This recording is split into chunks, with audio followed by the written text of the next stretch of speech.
Sa kauna-unahang propesiya, sa lahat ng mga nagawang mga propesiya, yaong nakasulat sa Genesis 3:15 na tumutukoy sa binhi ni Satanas at binhi ng babae, ay kailangan sabihin ko na sa inyo kaagad kung sino ang kinatuparan ng bagay na ito, kanino mangyayari ang bagay na yan, upang sa ganon ay merong nakareserba na sa inyong pag-iisip na sila pala yung binabanggit sa panahon nating ito.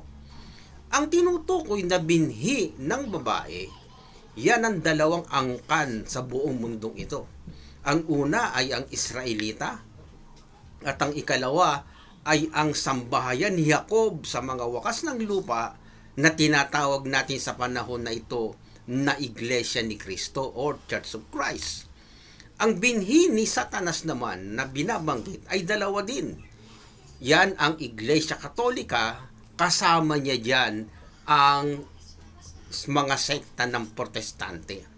Ang dalawang magkaibayong ito, ang banggit ay pag-aalitin.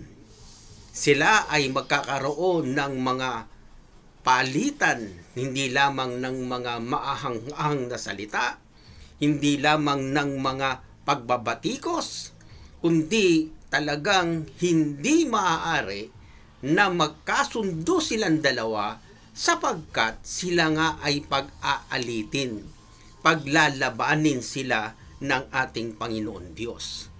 Kung ganoon, ang bagay na yan ay lalong mahahayag sa atin kapag ka ipinaliwanag na kung alin-alin at ano-ano ang mga hulang tumutukoy sa binhi ni Satanas o sa Iglesia Katolika na kasama ang mga sekta ng Protestante.